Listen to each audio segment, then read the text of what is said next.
प्राचीन काल में शुंभ और निशुंभ नाम के असुर अपनी शक्ति के गर्व में चूर होकर इंद्र के पास गए। उन्होंने अपनी शक्ति से इंद्र से तीनों लोगों का राज्य छीन लिया।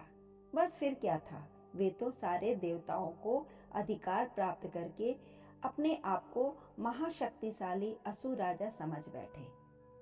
देवताओं की मान्यता समाप्त करके अपने आप को भगवान की पदवी पर विराजमान यह दोनों असुर प्रभु भक्तों पर अत्याचार करने लगे। वे सबसे यही कहते थे कि हमारा राज्य में केवल हमारी पूजा होगी। देवगण बहुत चिंतित हुए और सारे मिलकर ईश्वर की उपासना करते हुए कहने लगे, हमें इन पापियों से मुक्त कराइए प्रभु। सारे देवता असुरों के भय से हिमालय पहाड़ में जाकर प्रभु की उपासना कर रहे थे।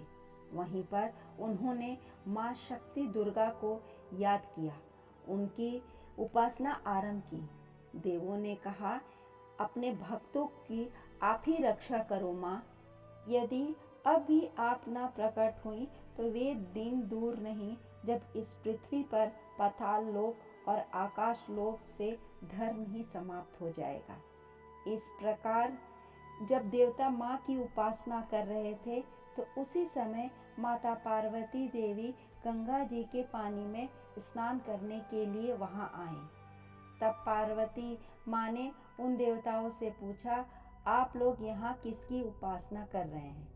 उसी समय शिवा देवी प्रकट होकर बोली, हे पार्वती, यह सारे देवगण शुंभ और निशुंभ जैसे असुरों के हाथों मार खाकर यहाँ आए हैं और उस पापी का सर्वनाश करने के लिए मेरी उपासना कर रहे हैं। उसी समय पार्वती जी के शरीर से अंबिका देवी का प्रादुर्भाव हुआ, इसलिए वे सारे संसार में कौशिकी देवी के नाम से प्रसिद्ध हैं। थोड़े समय पश्चात शुंभ निशुंभ के भाई चंडमुंड दोनों वहां पर आए।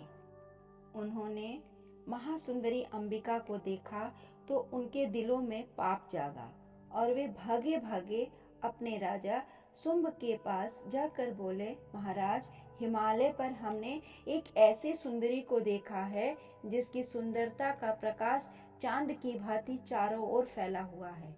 वास्तव में ऐसी सुंदरी आपके यहाँ ही योग्य है, क्योंकि आप महाशक्तिमान हैं। वह आपसे बड़ा राजा तीनों लोक में कोई नहीं है। चंडमुंड से यह बात सुन शुंभ ने अपने महादैत्य सुग्रीव को अपना दूत बनाकर देवी के पास भेजा और उससे कहा कि जाकर उससे कहना हमसे विवाह करे, हमारे महलों की शोभा बढ़ाए और तीनों लोकों की महारानी बनकर जीवन का आनंद ले। उसी समय शुंभ का दूत देवी के पास गया और जाकर देवी से बोला, हे महान सुंदरी, मुझे तीनों लोकों के महाराज शुंभ ने आपके पास इसलिए भेजा है कि आप उनसे विवाह करके तीनों लोक की महारानी बन जाएं। आप तो जानती ही होंगी, सब देवताओं को हराकर इसमें महाशक्तिमान हैं। उस असुर की बात सुनकर देवी ने क्रोध से कहा, हे दूत, इसमें कोई संदेह नहीं है कि तुम्हारे राजा तीनों लोकों के स्वामी हैं। वे महावीर और महाशक्तिमान हैं, किंतु मैंने जो प्रतिज्ञा कर रखी है उसका क्या होगा? कौन सी प्रतिज्ञा सुंदरी? यही कि जो भी मुझे युद्ध में हरा देगा मैं उसी से विवाह करूंगी।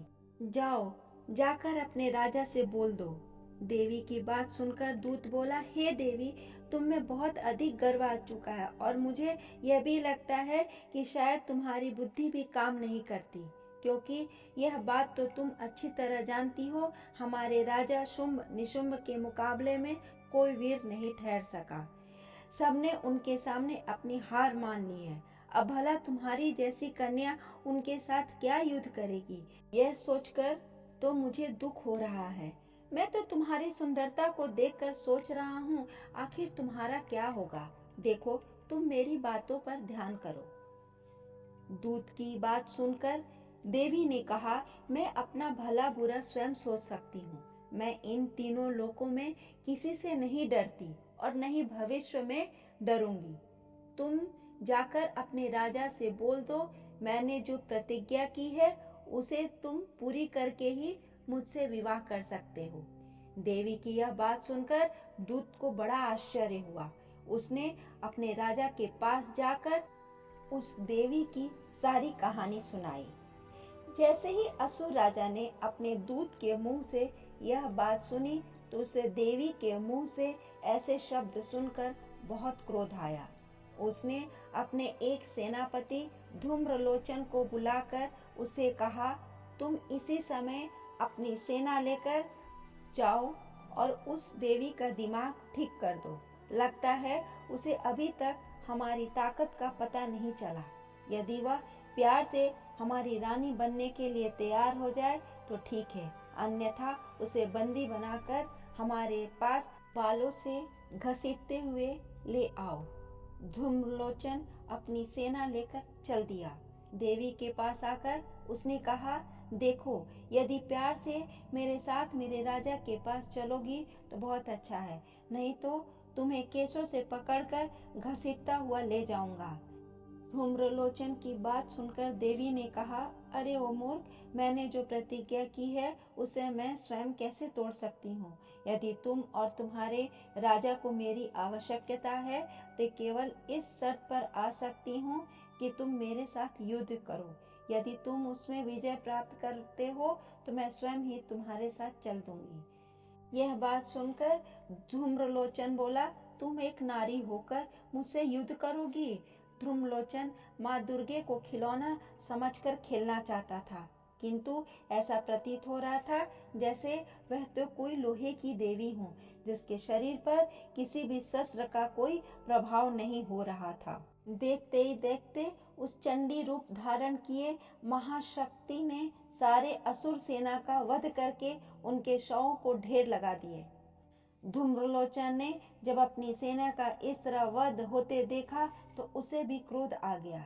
वह अकेला ही दुर्गा की ओर तलवार लेकर दौड़ा, किंतु मां शक्ति की तलवार के सामने उसकी तलवार टुकड़े टुकड़े होकर गिर पड़ी।